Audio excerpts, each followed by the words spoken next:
get started. Today's webinar topic is birth control options for the postpartum period. Please help me give a warm welcome to your speaker today, Leslie Fung. Hi, good morning, everyone. My name's Leslie Fung. I'm a nurse midwife at Eisner Health. I've been a midwife for about a year now. And before I became a nurse and a midwife, my background was in public health, and I did birth control education. So it's a nice full circle to come back and share resources and information about birth control. And I'm just seeing the chat, and it's so exciting to see that there's so many parent coaches from so many different hospitals. So it's nice to be able to reach so many people in the LA area. So I'm going to share my screen and then we'll just get started on the presentation. Like Jennifer said, if you have any questions, you can put them in the chat, and then I'll have time throughout the presentation to stop and answer any questions.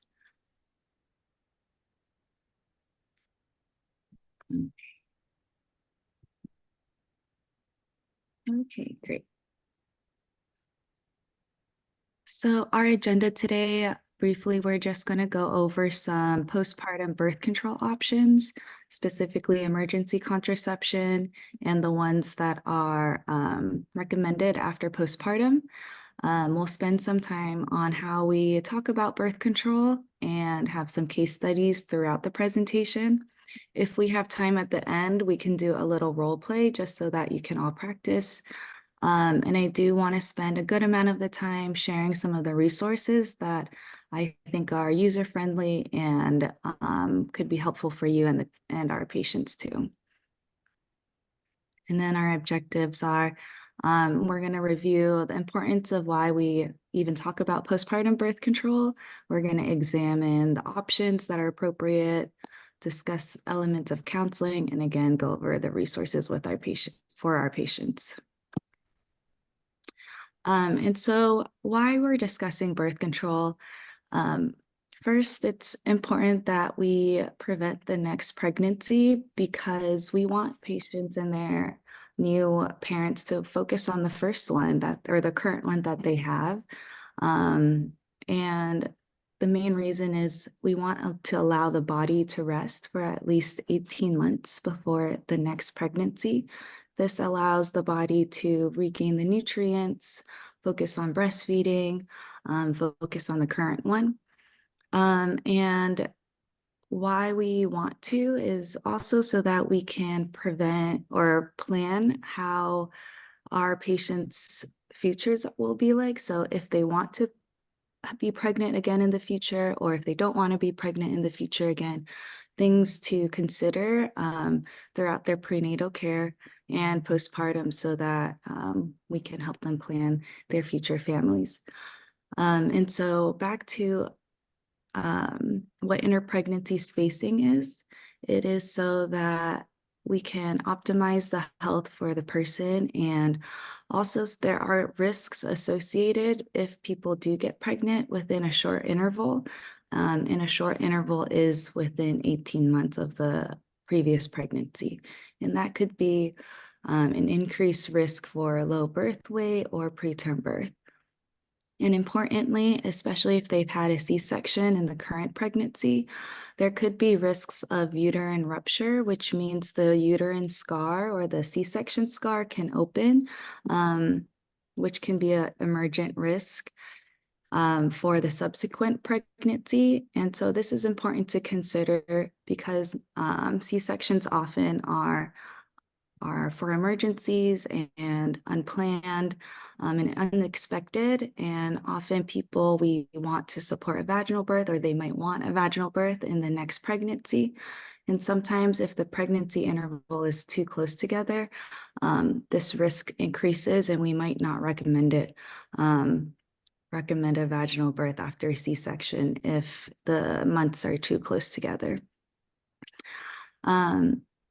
Also, discussing birth control can be important because in the postpartum period, they might have a lot of motivation to focus on the current pregnancy, and access to healthcare services might still be they might still be eligible, and they are like, for example, you'll be with them right after in the postpartum period as well.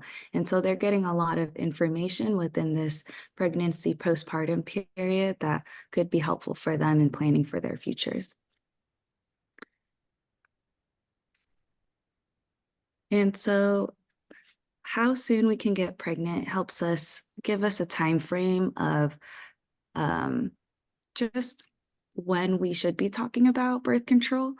And so people can get pregnant within 2 to 3 months after postpartum. So they could ovulate, which means when the egg is released, even before their first period. And so with the normal signs of postpartum, they do have spotting for about a couple weeks after, and they might stop spotting. And during that time, they might start ovulating again. And so we ideally like to start talking about birth control in the prenatal care. I like to start it around the 28th week or when they start in their third trimester. But at least we can have this conversation up until or even past the second and third week postpartum. There's a wrong time to talk about birth control, and it's just helpful that we introduce it at some point in their prenatal care or early postpartum period.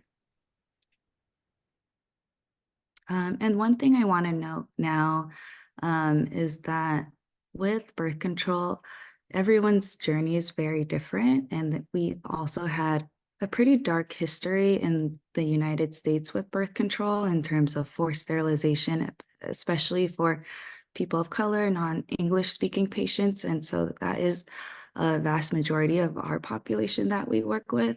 And so I do emphasize that we talk about birth control, but at any point, if patients don't want to, that's also their choice. And so I really want to emphasize that. Like when we talk about birth control, when we're sharing resources, we want to be mindful of where our patients are at and like if they're even ready to hear our information. Okay. And so the first thing that we want to check before I could prescribe or if we can even give patients birth control is to make sure they're not pregnant again. And so this is on the left side, our criteria to be reasonably certain that they are not pregnant. And so if they're within the 4 weeks postpartum, which is the fifth one down, that is something that is within the time period that we're in. And so we can assume that they're not pregnant yet, and if they don't have any signs or symptoms of pregnancy. But I think for parent coaches and I think if you have patients that had unprotected sex and they're unsure if they will be pregnant, the earliest that a pregnancy test, like a urine pregnancy test that they can take at home, can detect pregnancy is 10 days after unprotected intercourse. That's something that could be helpful. Just if you meet them and we are talking about what their options are, they can check 10 days after. And then if they're ever unsure, they can always come into the clinic and then I usually like to walk back and kind of take more of a history and go more in depth if we want to be sure that they're not pregnant yet before we start them on birth control.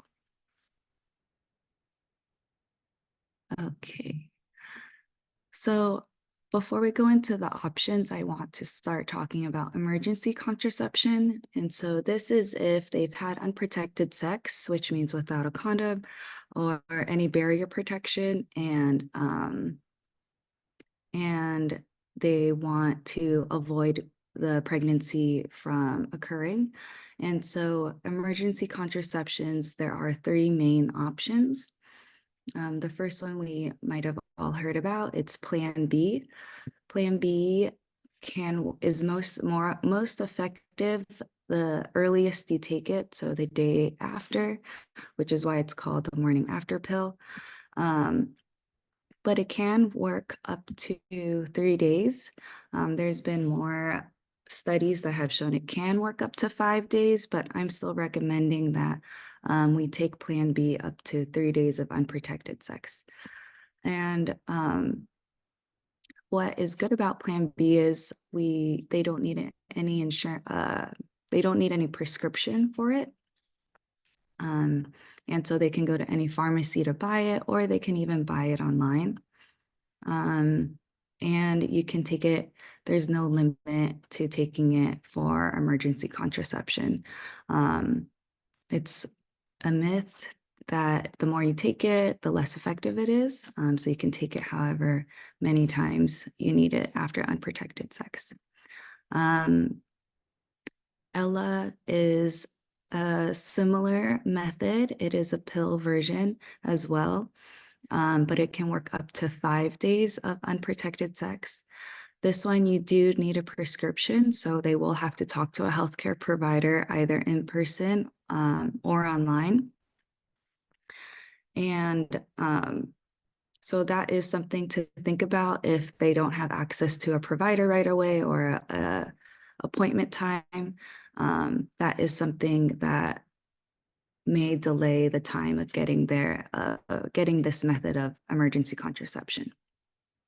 Lastly, our IUDs. In the last, since copper IUD has been around, it has been effective as an emergency contraception. But then in the last couple months, the hormonal IUD has also been announced as also an emergency contraception. And so like Ella, you can use it up to 5 days of unprotected sex, but they do need to come into the clinic to have the IUD placed. And I'll talk more about what IUDs are in the next couple slides. The one good thing about IUDs are once you have the IUD placed, it continues working as birth control. Whereas Ella and Plan B, those are a one-time emergency contraception and they'll need ongoing birth control afterwards. Okay. Any questions about emergency contraception? I'm going to go over more about the differences between Plan B and Ella in the next slide, but any questions right now? Okay. So the difference between Plan B and Ella is really they are different active ingredients, but they are both one tablet. Again, Plan B is up to 3 days, but works better the sooner you take it. And with Ella, it's 5 days after. The effectiveness is a little different. So Ella is a little more effective just on how the mechanism works. And it's about a 95% effectiveness versus Plan B, which is about 89%. So with the prescription, we can prescribe both. So what I recommend is if anyone's ever unsure about which option, and we're seeing them like a week after postpartum, we can always just prescribe it so that they can have it handy, so that in case of emergencies, they don't have to go through a meeting with the provider or even going to a pharmacy. They can have the box just in there ready whenever they need it. The reason why I also bring up the prescription for Plan B is sometimes Plan B can be expensive, up to sometimes $50 at the pharmacy. And so it might not be affordable for people without the prescription. So I do highly recommend letting your patients know that either option are covered by insurance, and it's easy to get at the pharmacy if they have a prescription for it. So with the body weight, list body weights that make it less effective for people to take it, but it doesn't mean it doesn't work. And so for people over 165 pounds, that might be Plan B might not be as effective. And then for people over 195 pounds, Ella might not be as effective.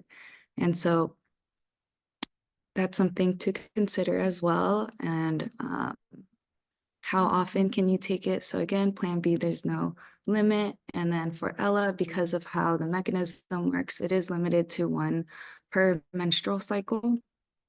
And then in terms of starting a birth control method, if they don't have a birth control method already, we can start Plan B right away. Otherwise, for Ella, we do have to wait 5 days after they take Ella before we start birth control for them. Okay. Leslie, we do have one question in the chat box. It says, how many Plan B or Ella can be prescribed by the doctor per order? Depends.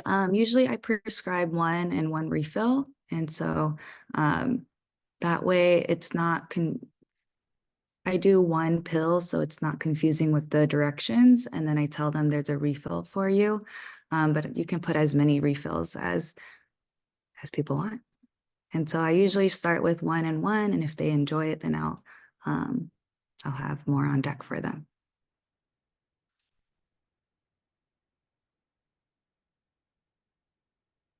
Okay. Okay, and so this is just summarizing starting ongoing birth control after emergency contraception. So with the IUD, for the copper IUD, it lasts up to 12 years. So once it's placed again, you don't have to worry about it. They're protected for many years after that. Plan B, you can start birth control immediately again. But it is recommended that they use backup protection for at least 7 days or abstain for 7 days just to allow the hormonal methods to kick in. And then for Ella, again, there is a waiting period, so no sooner than 5 days after you start Ella. If it's a non-hormonal method like the copper IUD or like any of them that don't have hormones, you can start immediately. But for the hormonal ones, we do want to recommend waiting at least 7 days when you start birth control. And so with Ella and Plan B, withdrawal bleeding just means after they take the emergency contraceptive pill, they should see some bleeding, like a period within 3 weeks. And then if they don't, then that would be a sign to take a pregnancy test to ensure that that pregnancy test is negative. And then if the pregnancy test is positive, then you can refer them to us, or we can talk about the option, and we can talk about the options that they might have. Again, pregnancy tests are up to 10 days after they can detect pregnancy up to 10 days after unprotected sex. Leslie, we have one more question. Oh. Roxana asked, Plan B or Ella are safe to take when mom is breastfeeding? Yes, they are safe to take. Mhm. Okay. So the first case, you can type it in the chat, or if you want to share, you can unmute, but we have a 40-year-old. She is 8 weeks postpartum and had unprotected sex 4 days ago. She does not want to have any more children because she just gave birth 2 months ago. She hasn't gotten her period and is using both breastfeeding and formula feeding. Which options could you offer?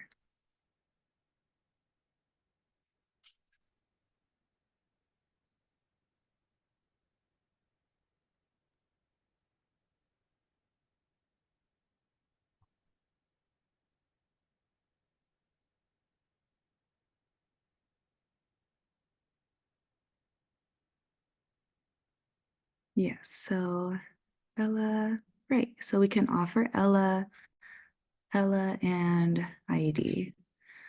Yes, so Ella, IUD, they both would be effective.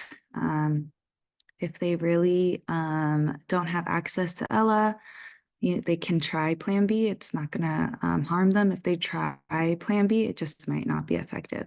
And then I do see, doesn't Plan B only work for weight under 60 or 150? So it's not that it doesn't work. It's just that it might be less effective for people who are over 165 for Plan B. And so people can still take it. We just inform them it just might be a little less effective and encourage them to take a pregnancy test after 10 days. And I just want to note, sometimes with pregnancy tests, if it comes back negative at the 10 days, I would, and they're still unsure, you can tell them to just not keep taking the pregnancy test until their period, but take it around 14 days. That usually is when more of the hormones in the body will increase at the 2-week mark. And so you can encourage them to repeat the test if they'd like to. Okay. Any other questions about emergency contraception?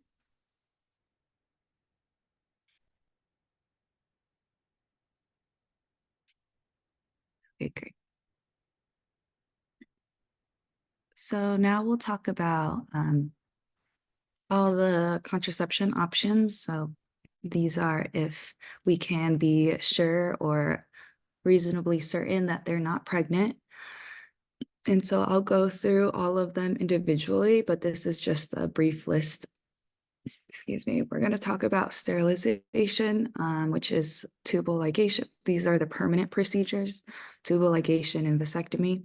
We'll talk about intrauterine devices, which are IUDs, progestin-only contraception, combined hormonal contraception, barrier methods, fertility awareness, and lactational amenorrhea methods and withdrawal. So this is a chart that I'll show you if you want access to it, but it's a nice visual guide that we have in our clinics, and it's organized by the effectiveness. And so implant, hormonal IUD, copper IUD, and sterilization are at the top. These are methods that work very well or really, really well. The effectiveness is based off of pretty much on human error is how I like to describe it. Because with these methods, they are placed in the body and we don't have to think about it anymore. Whereas the ones that work really well, if we forget the pill, if we miss a patch or forget the ring, those moments increases the risk of pregnancy. And so purely having to remember switching the patch or switching or taking a pill decreases the effectiveness.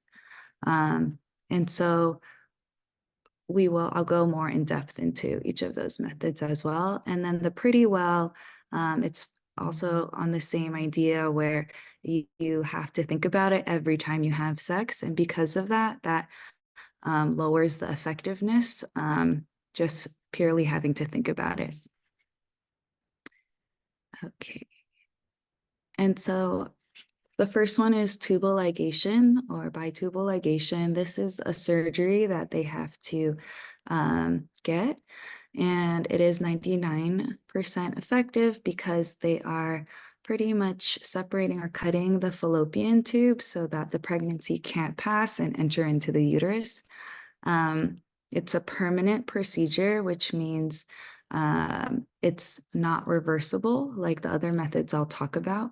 Once you have it done, it's not common to reverse it. That would be a conversation to have with an OBGYN if someone does have a tubal ligation and they're thinking about reversing. But that's something that in counseling, we just counsel it as a permanent procedure. Some of the side effects include any post-operative side effects because it is a surgery. So with infection, they might need time for rest after they get the procedure. And then some of the adverse effects or some of the complications could be there is a rare risk of the tube reconnecting that can lead to an ectopic pregnancy, which means the pregnancy might not grow in the uterus. It might grow somewhere else, like in the fallopian tubes, which is an emergency. For the costs, with Medicaid, it's free, and with most insurance, the plans cover it. With no insurance, depending on where you're at and where you get it, could be $500 to $5,000. And again, it is surgery by an OB. Something to note that is that in California, we do need a consent signed before the procedure. And so that's why I do like to bring up like if they have plans of getting pregnant again in the future, because if they wanted the tubal ligation and if they get a C-section, the consent form needs to have been signed already 30 days before they deliver. And so I bring it up around their third trimester at around 28 weeks. Something to note, even if they sign the consent form, they can always say no, or that they don't want to have the tubal ligation. And that is something that is important to bring up because just because they sign it 30 days before doesn't mean they're locked into it. There's one question in the chat box, Leslie. Mhm. What if they signed, what if they signed it, but they deliver earlier? So if they sign it and deliver earlier, if it's not within 30 days, so like if they signed it and it's only been 15 days, they unfortunately can't get it the same day as their delivery. They would have to wait and come back. Why does the person have to sign 30 days before? That's a great question. It's more of, I don't have the best answer to that, besides that it is just the California law that we need to have the consent signed. Is it true? No, it's not true that you need to be at least 30 years old. You can be, after you're 18 years old, if you want to have a tubal ligation. Again, these are people's choices. It's up to them if they want to have tubal ligation. There have been some studies about having tubal ligation after 30 years old in terms of people who had tubal ligations. They'd done a survey and they were after 30 years old, there was less feelings of regret.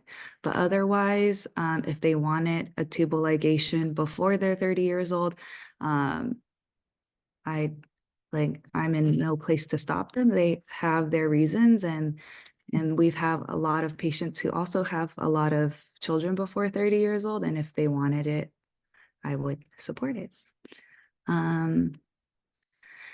I heard they won't do it unless, yeah. So again, unfortunately it does depend on the OBGYN. And so if they're coming across pushback about getting a tubal ligation, I would recommend asking a different doctor or OBGYN, just because there aren't hard rules of how old you are before you can get permanent sterilization.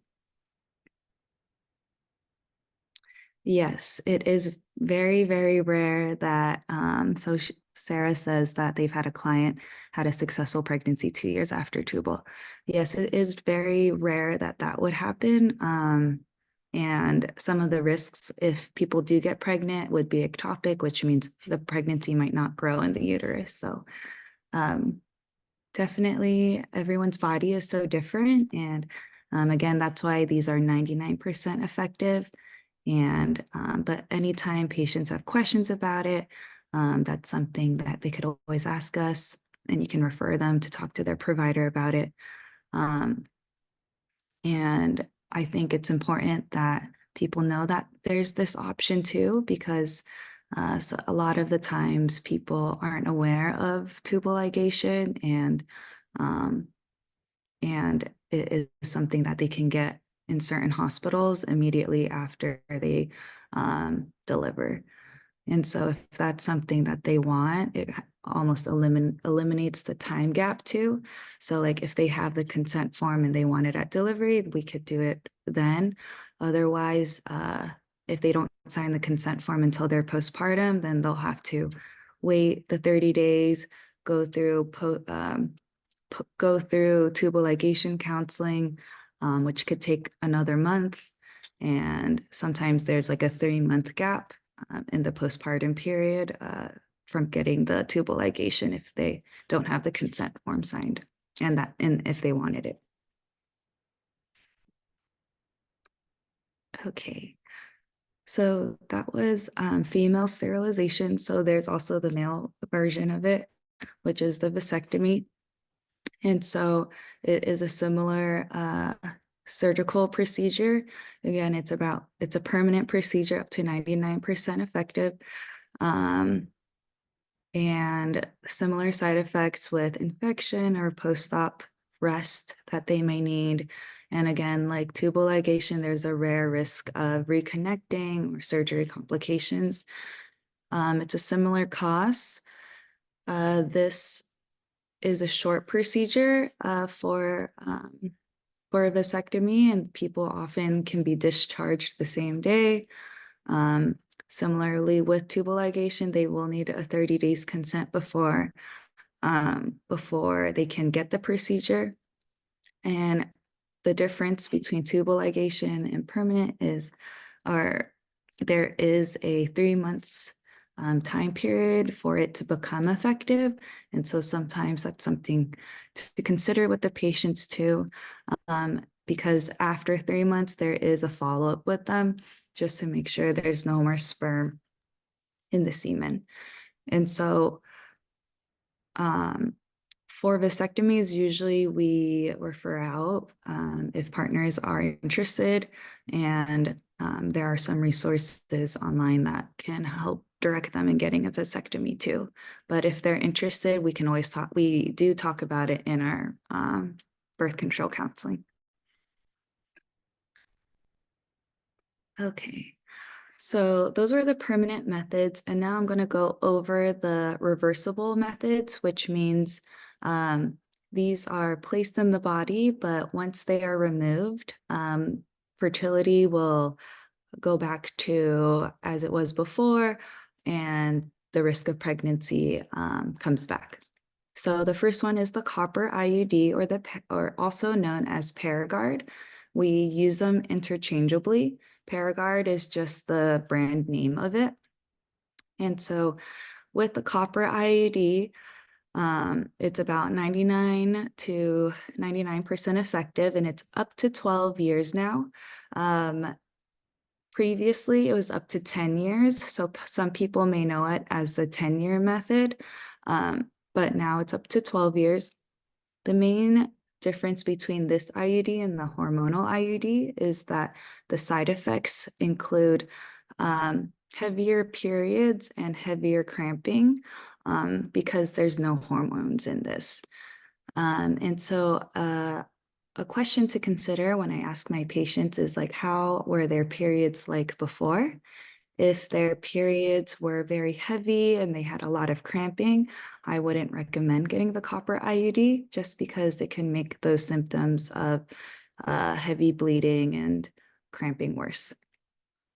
Some of the risks would be that the IUD might fall out. There's an infection risk because we are introducing something new into the body. And then perforation, which means it's not common, but this could happen where during the insertion, the IUD can go into the uterine lining or the muscle wall, and it can be very painful.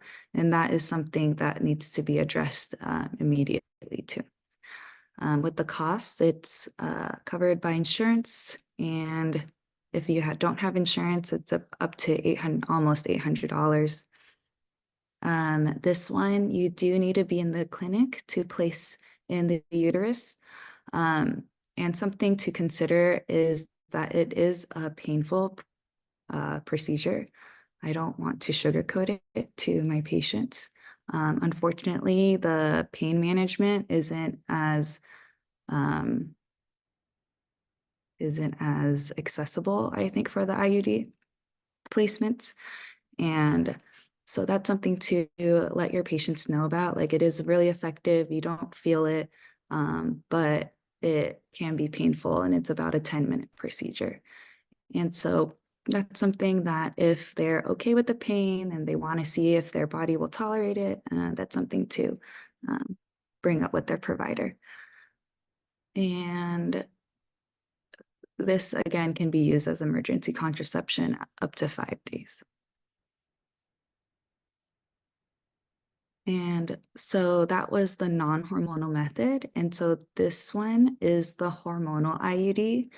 And the brand names are Mirena, Kyleena, Liletta, and Skyla. Mirena lasts up to 8 years. So this is why this box says 8 years. This one has the most hormones. It's the biggest one by like a few millimeters. And Kyleena and Liletta are up to 5 years. So they're the middle range ones. And Skyla is up to 3 years. And they're placed pretty much in the same way as a copper IUD. So again, it may be painful for them. But some of the side effects are opposite. People might not get their periods, or their periods might be lighter, or they just might have some spotting. And that is really normal for hormonal IUDs. Pretty much how it works is it keeps your uterine lining very, very thin. And with periods, we kind of see an increase in the lining. And if there's no pregnancy, this lining comes out. And so with the IUD keeping the uterine lining thin, there's no buildup of the lining, which means there's nothing to be shed. And that's why they might not get their period. And that's like one of the most common questions that I get are, is it bad if I don't get their period? And no, it's not bad. It's just how the IUD works.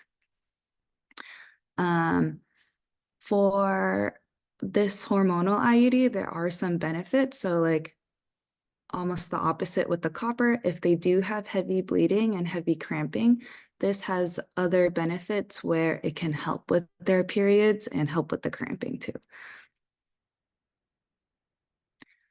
The insertion process can be painful, and the removal process is not as painful. It may feel like when I describe the pain for insertion, it's almost like a very, very strong cramp. Sometimes people feel a pinch, but it is almost like a big cramp. Sometimes people say it is like a contraction. That's like the severe end of the pain. Otherwise, some people think it's like a period cramp. And after the placement, I do say that it'll feel like a bad period in the next day or two, and you may have some spotting afterwards. Otherwise, I also like to recommend to allow the body to adjust to the IUD for at least 3 months before you consider another method, just because it does take a while for the body to get used to it. The removal process is a lot faster, and if we can see the strings, it's pretty quick. It also feels like a strong cramp, but otherwise it's not as painful.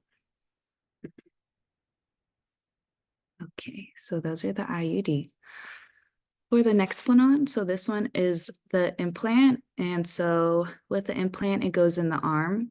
It does have pain medication when we insert it. So they do get numbing medication in the arm. So it's not as painful for people. And one of the most common side effects is spotting up to 6 to 12 months. So they might have spotting or irregular periods, and that's really normal.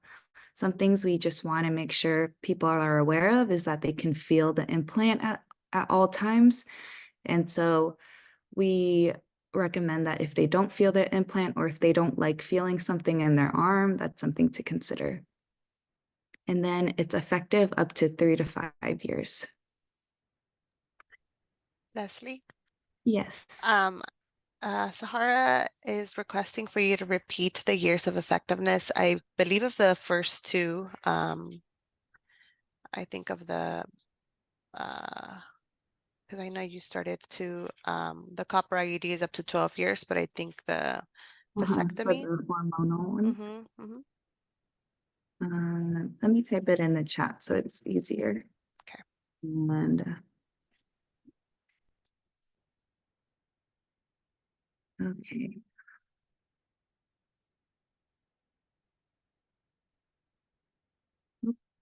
So the hormonal IUDs, Mirena's up to 8 years, Liletta and Kylena are 5 years, and then, sorry, Skyla's up to 3 years. Okay. And so those are the methods that you can place in the body. Okay. And again, to emphasize the implant, sometimes we get the most common questions and the most common side effects is the irregular bleeding and spotting. So I do emphasize it. If they don't, it's more annoying for people and frustrating that they spot continually. So again, I would give them about 6 months to adjust to it before they want something else, but we're happy to remove it anytime they want. Okay, for the birth control shot, so now I'm talking about the methods that are effective, but they will take some memory and some planning to get. So the shot is called Depo or Depo-Provera. You can get it every 3 months. One thing to note is they have to come back to the clinic to get it. And so if they're very busy, that's something to consider. That can affect how effective it is.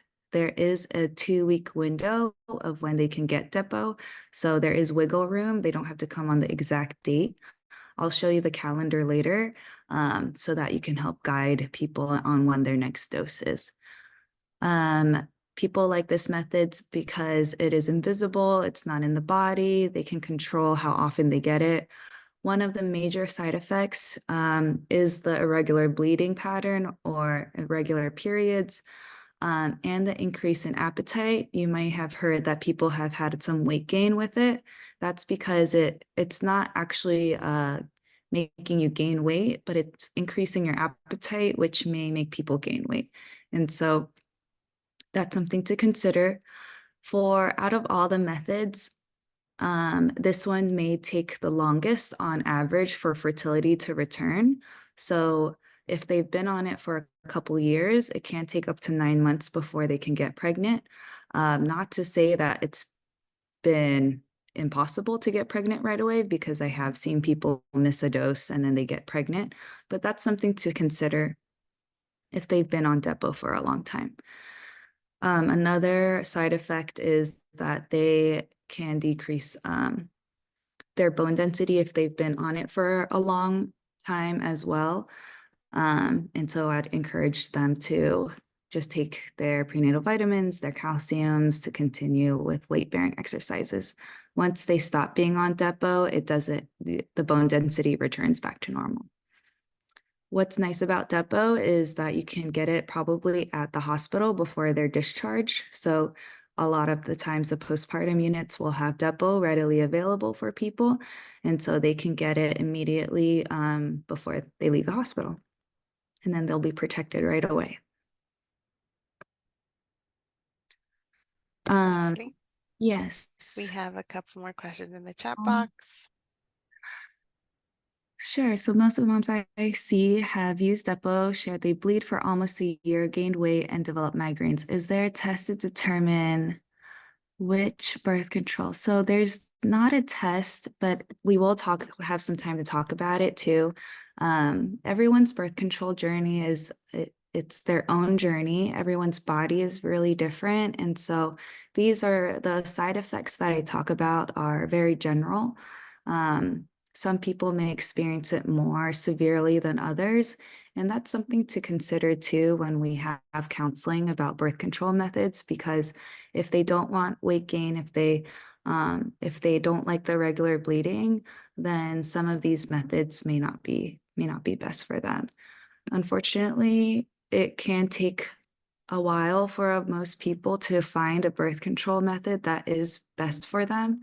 And so I'll talk more into that later too. Is Debo shot only recommended for a short period of time? No, it's not recommended. You can have it for a long time. We just recommend stopping Debo after, if you're post-menopause, like if you are on Depo for many years and you're 51, 52, I would recommend to stop Depo at that point, mostly for post-menopause reasons. And that's something to have a conversation with the provider about too. But Depo could be recommended if, for example, you are thinking about the tubal ligation but didn't get the consent form signed right away. We can give you Depo just so you're protected within 3 months so that there's time to be protected and wait for your tubal ligation. Usually the side effects also don't kick in too soon. Within the first shot is what I hear as well. So people may not experience those side effects if they're only getting one dose of it. So the next one is the birth control pills, and specifically the progestin only pill. So it's also known as the mini pill. This mini pill I'm being specific that this is containing only progesterone and not estrogen, and I'll explain that a little later as well. But this is a pill where you have to take at the same time every day. If people are off by about 3 hours, that is an increased risk of pregnancy. And some of the side effects may be breast tenderness, nausea, spotting. Spotting is similar to the other reasons. Nausea is mostly because we're taking in something and that can upset the stomach. And so again, one of the special considerations is if you are at risk if you miss it by 3 hours when you're on this mini pill. Okay. And this one, you do need a prescription. And like Depo, you can get it prescribed after discharge or at the hospital, or you can get it at any of the postpartum visits as well. Okay. So the non-hormonal methods, so these don't include hormones. The first is withdrawal. So that is the action of pulling out. With perfect use, which means like they're doing it 100% like perfectly, it's about 96% effective. Typical use is about 80%. And that's for some people who they don't want any hormones.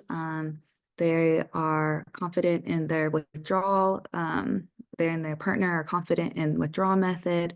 And so it can be a method. I don't recommend it being their only method, but it is a method. They can use it. And condoms, I'm sure we know about. You have to use it every single time. The diaphragm is something that is not as common these days. It is a device that we can prescribe, but it has to be fitted. Pretty much it just covers the cervix, and we have to use spermicide, which is kind of like a foamy gel or a gel with it. One thing with it is whenever we are using spermicide, it can affect the vaginal area, and some people may be more prone to infection. So that's something to consider as well. And then there's fertility awareness methods. So this means tracking your cycles and tracking your temperature. This is something to talk about with the provider too, because during the postpartum period, your periods aren't regular, especially if you're breastfeeding. And so it's not a very, it will be hard to be perfect use after the postpartum period because we can't see our cycles. Okay. I do see one more question. Does the shot affect breast milk production? So no, the shot doesn't affect breast milk production. And all of these methods that have progesterone don't affect breast milk production. People sometimes may feel that it might, and we will just encourage more supply and demand with the breastfeeding. But that is a common question, and we still encourage as much breastfeeding even if they have the depot. Okay, so the next methods I'm talking about are methods that include estrogen, and these methods we do not recommend immediately after postpartum. The main reason is with estrogen, this hormone increases our risk of blood clots, and being postpartum without estrogen also increases the risk of blood clots. So we're adding two risk factors, being postpartum and estrogen together. So it almost like doubles the risk of blood clots. And that's something we really want to avoid. And so that's why with the combined oral contraception or the combined pills, these we don't recommend, and we'll give them the mini pill instead because it does not contain estrogen. The main difference between the pills with estrogen is that they can, there's a little more wiggle room in terms of if you miss it by 3 hours, you're not as at risk compared to the mini pill. The ring is a device that you place in the vagina. You place it in for 3 weeks at a time, and it's you take the ring out for a week. So people do get their periods during their off week. And then the patch, you have to replace it every week. And they will have an off week as well. So it's 3 weeks of patches and then 1 week of no patch. And so with these options, I would strongly suggest that if they have been on it before, to talk to their provider about it so that they, after 6 weeks, then we can consider going back on these methods. But I generally tend to recommend against it just so that we don't have that risk of blood clots. Okay. There are side effects or rare side effects if they are on these methods that are signs of blood clots, and this is abdominal pain, chest pain, headache, eye changes, leg pain. These are common signs that we counsel about if they are on these methods postpartum. Okay. Leslie, there's a question in the chat box. What is the wiggle room for the combination oral pill? Yeah, so with the combination oral pill, I'm going to walk you through a tool just because explaining it verbally can be a little confusing, and depending on which one you have and which week you miss, changes the rate of getting pregnant or the wiggle room pretty much. So I'll go over it at the end.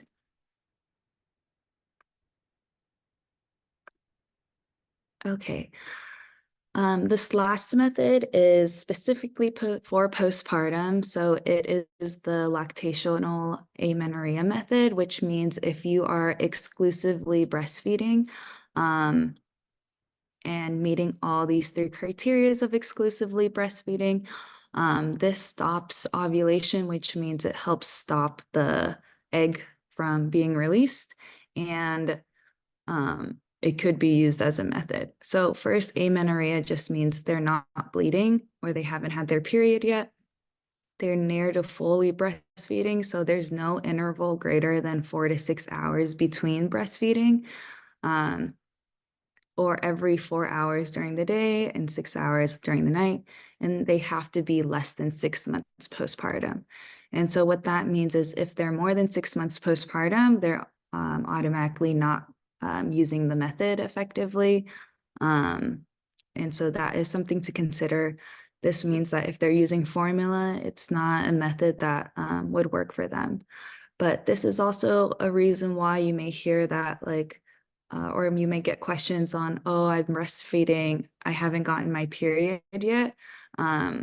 This is a reason, is because breastfeeding actually stops you from getting your period.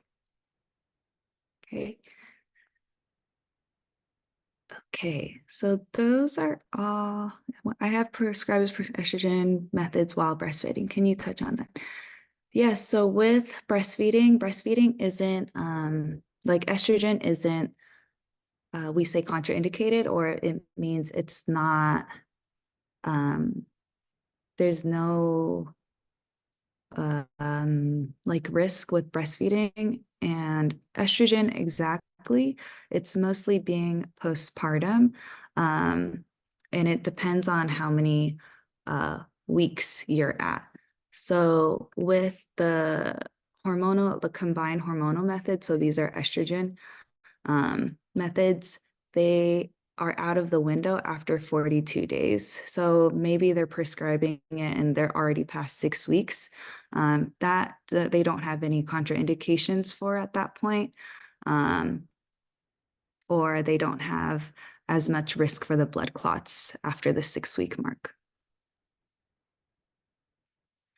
We just don't recommend it. Like, as I mentioned, Depo and the mini pill, you can get it immediately after the baby's born. These methods, you do have to wait.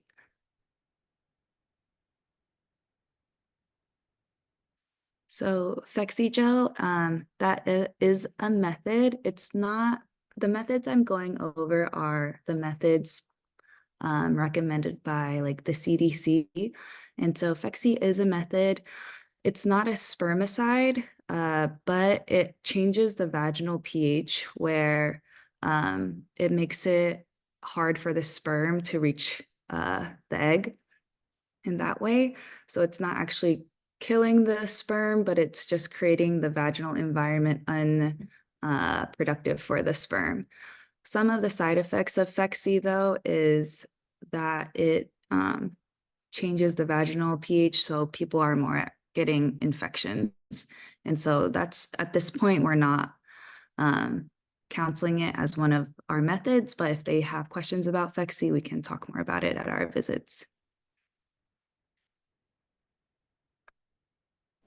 I have a question, Leslie. Sorry. In regards to your previous one, the one with the breastfeeding. So Yeah. I have had mommies or clients that have asked that question, and I just want to make sure that. So, what if she's fully breastfeeding, but she does get her period, let's say within a month or two? Uh-huh. Would that still be a method that client can use, or not anymore?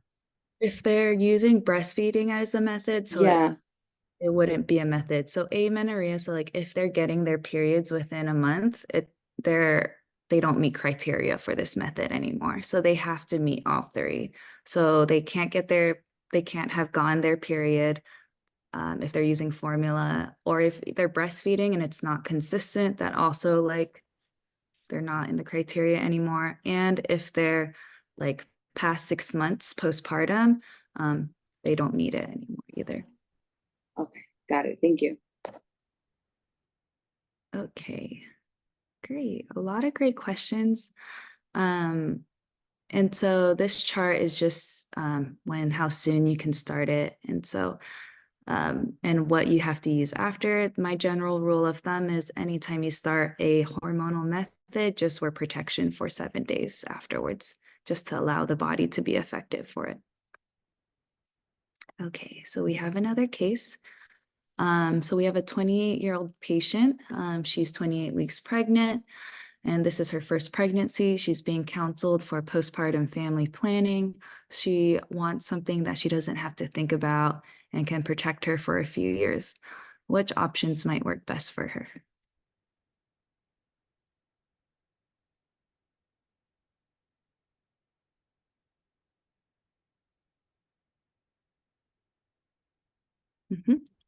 Yeah, the implant, the IUD and the implants. Yes. Yeah, and so IUD implants, you may also hear them as LARCs. I'll type it in the chat. So LARCs is a commonly used acronym, but it stands for long-acting reversible contraception.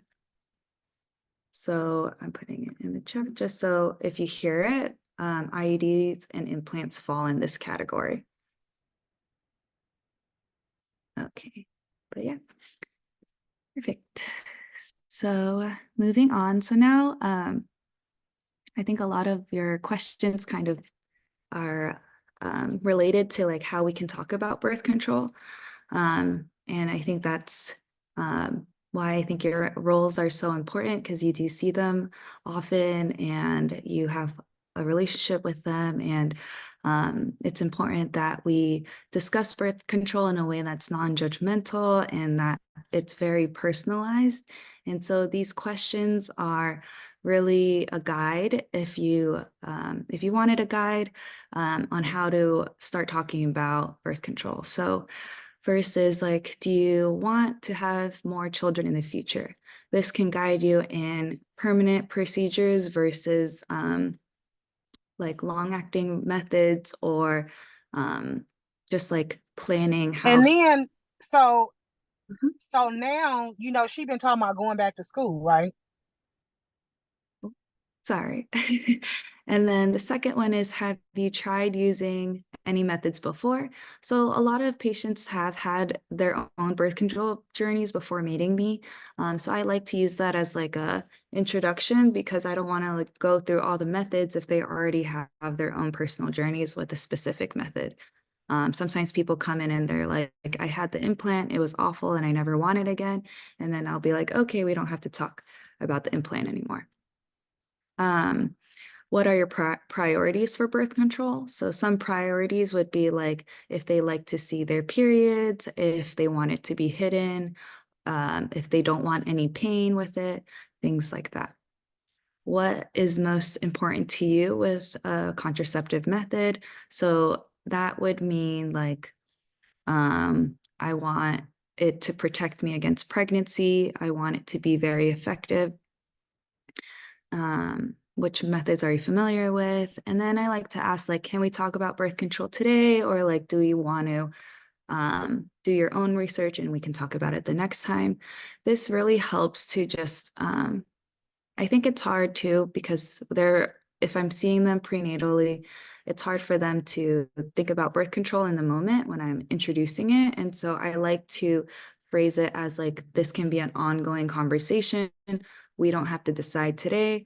You don't even have to decide during your pregnancy if you don't want to, but I just want to share resources at some point just so that you have an idea and it's not a surprise. I think that's what is important, is just to eliminate as much surprise as we can if they don't want to be surprised. And then the last question I think is important. How upset would you be if you got pregnant again? So this helps to guide the effect of which options to introduce in terms of their effectiveness level. So like I said, withdrawal is a method, but it might not be extremely effective. And so how upset would you be if you got pregnant off of it? We're lucky, we live in the state of California, that there are like options after for termination.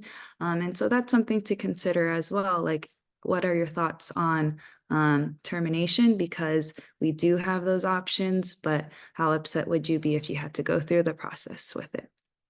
So those are some things to like think about. So again, these are considerations for birth control, hormonal versus non-hormonal side effects. Again, these are very independent, individual dependent. effort, as in like, do they want to go back to the clinic or take a pill every day? How private do they want it? The adjustment period, like I said, with the implant, there's a longer adjustment period, up to 9 months for some people, in terms of their spotting side effects, amount of time before the next pregnancy. So if they did want to get pregnant after 18 months, maybe getting an IUD might not be the best option, or it could be, but it will last a lot longer than that. Procedure and pain. So really letting them know that some procedures are painful, and then if they want to see their period. So that's something that some people like to see too. So I have this video, so I'm just being mindful of time. We have about 20 minutes left, so I want to share some resources at this point, and there's a little video that you can share with your clients about birth control journey that I'll share too. But we have this next case. We have a 37-year-old breastfeeding. She's 2 weeks postpartum. She has tried the implant, but didn't like that she could see it and feel it in her arm. How would you start the conversation about birth control? What important questions do you want to ask?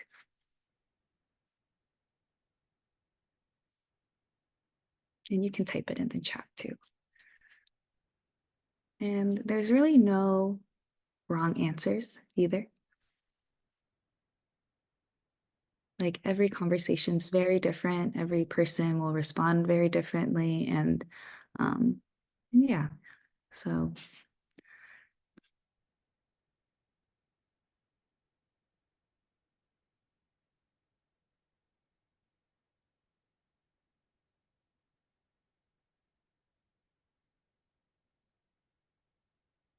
So it's okay. What other methods have you tried before? Yeah, so like maybe they've had the pill before, or they've had the patch before. What other forms have you used in the past? Yes, I think starting off with what their experience is like will help you guide your conversations better. Just because that will help. There's so many options, and that helps to kind of eliminate some to talk about too. Important questions to ask will be just what are your priorities? You know, what side effects don't you want? What's your comfort level? Yeah, so those are good. Are you interested? Yeah, that's a great one. Sometimes people hear about birth control options and they want to just know more about it. Yeah, are you open to new ones? That's a good one. Just because sometimes people aren't open to new birth control methods, or are not open to hormonal methods anymore because they've had one bad experience with a hormonal method. And so that is something to think about, like how open are they in trying other methods. And sometimes people just want condoms, and that's okay too. Just like that, it is an option. Okay, so I think we'll save the role play, but maybe at your own time if you wanted to practice. So this is a 20-year-old. She was on the combined, so the estrogen containing pill, but then got pregnant off of it. So she's now 1 week postpartum, isn't sure if she wants to be back on the pill again, and she wants to know more options. If we had time, we would split you up, but I want to go over the resources. And this is something for you to think about on your own time too. Like, how would I start this conversation, and like, why, what questions might I ask? And like, how could she feel about getting pregnant, being on the pill? Like, it's not uncommon that people have taken the pill and got pregnant when they were on the pill. And so sometimes we want to do a little more understanding about what happened, and like hear their thoughts about it too. Okay. Case 3, 27-year-old has tried many options, the pill, the depot, the Nexplanon, doesn't want the IUD. She states she doesn't want any birth control. How would you approach this conversation?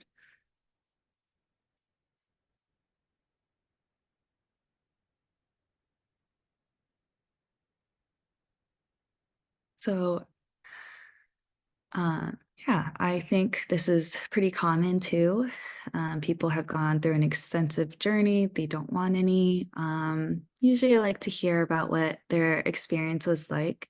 Um, yes, I like to see if they plan to have any more children in the future. That could open options for permanent procedures if they don't want any more children. And yeah, just always checking in to see what their thoughts are, and then offer the resources. So these are medical considerations. If you're ever unsure about what their medical history is high blood pressure, diabetes, smoking, migraines and headaches, previous history of blood clots, I would say these 5 are good to have in the back of your mind if you already know your patient pretty well and they have a history of these complications or these medical conditions, because that affects if they are eligible in using certain types of methods. And this would be something I would encourage for them to talk to their provider about, just so that they could talk about their medical history and make sure that the methods aren't contraindicated or not a good fit for them.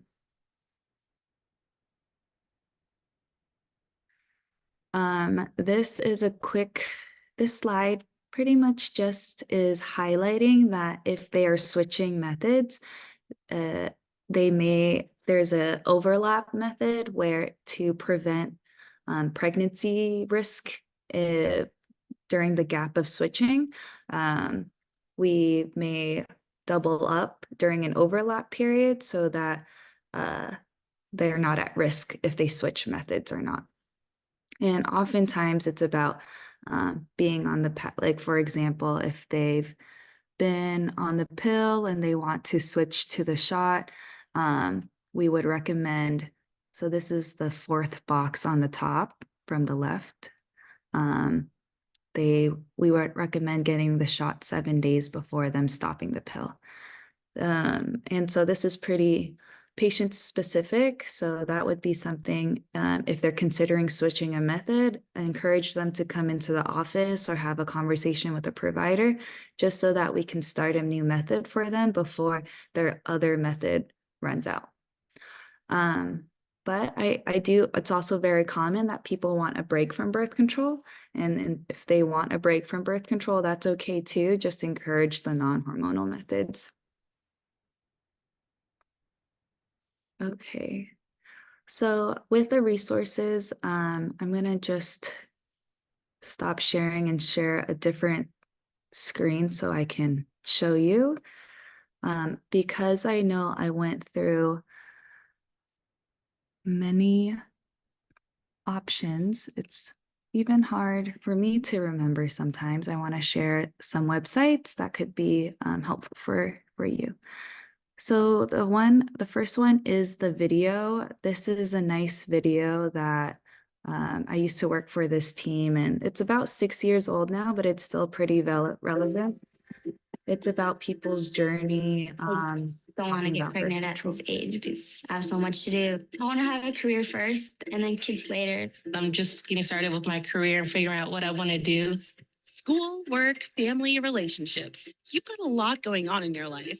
Finding a birth control method that's easy to use, effective, and works for you can seem totally impossible, but it's not. For a lot of people, learning about birth control and finding the right method can be a bit of a journey.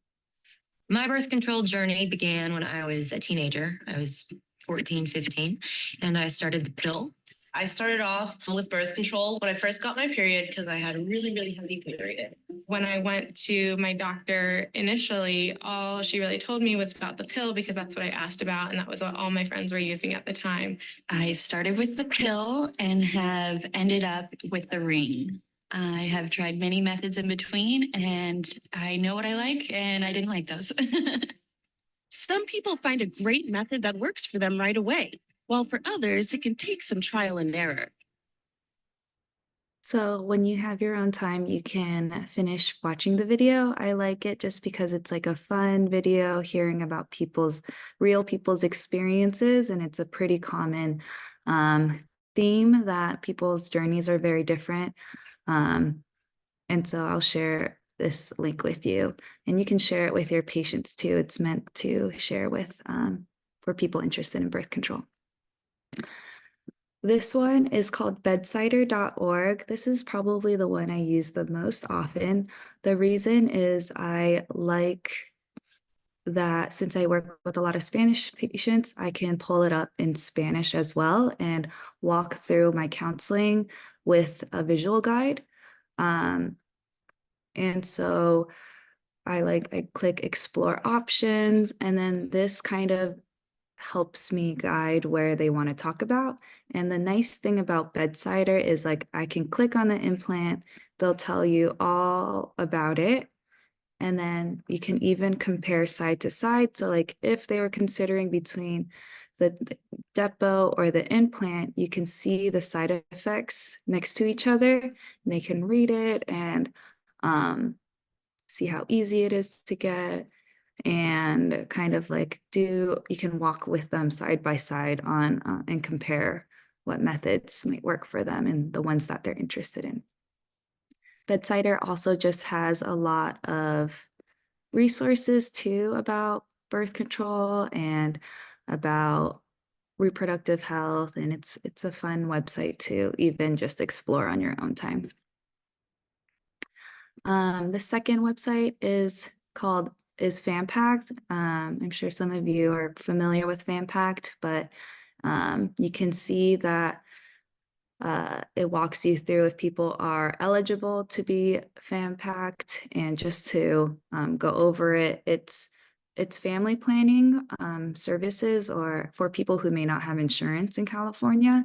And so it's a whole program dedicated to providing birth control accessibility.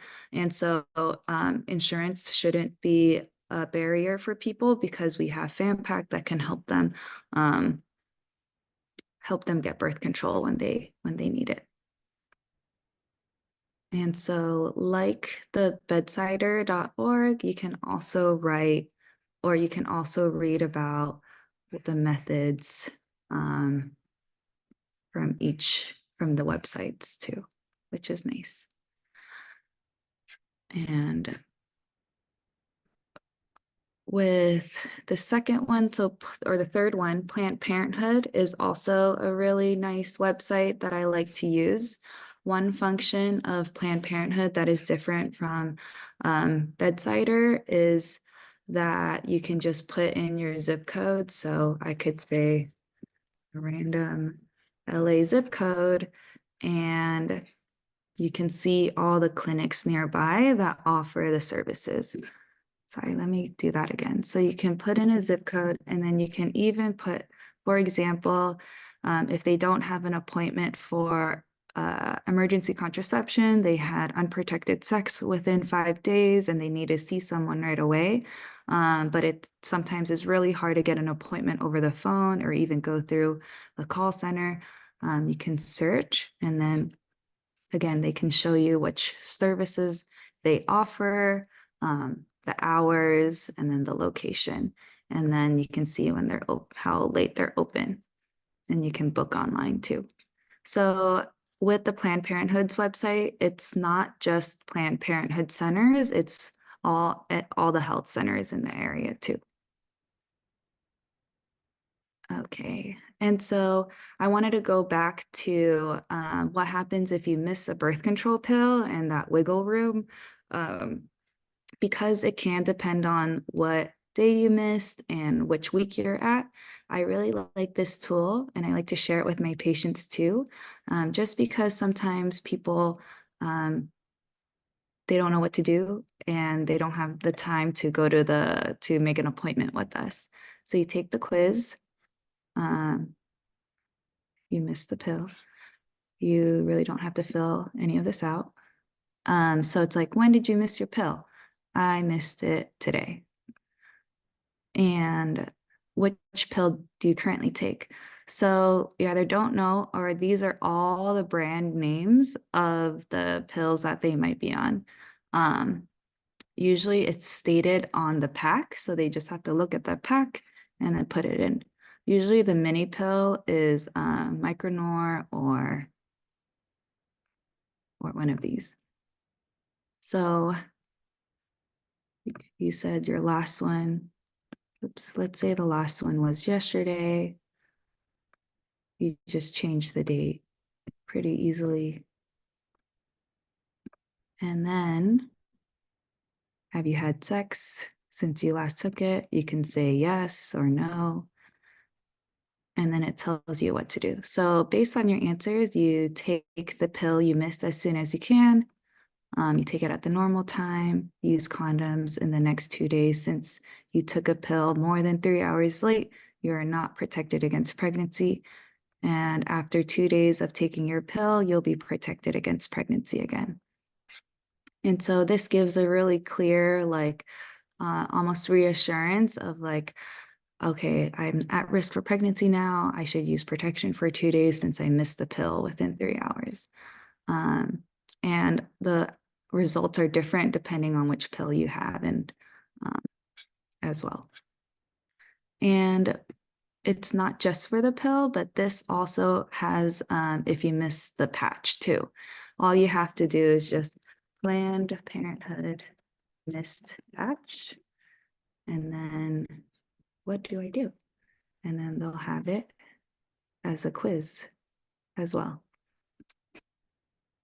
Okay, moving on to this resource. This is a chart that they have for patients.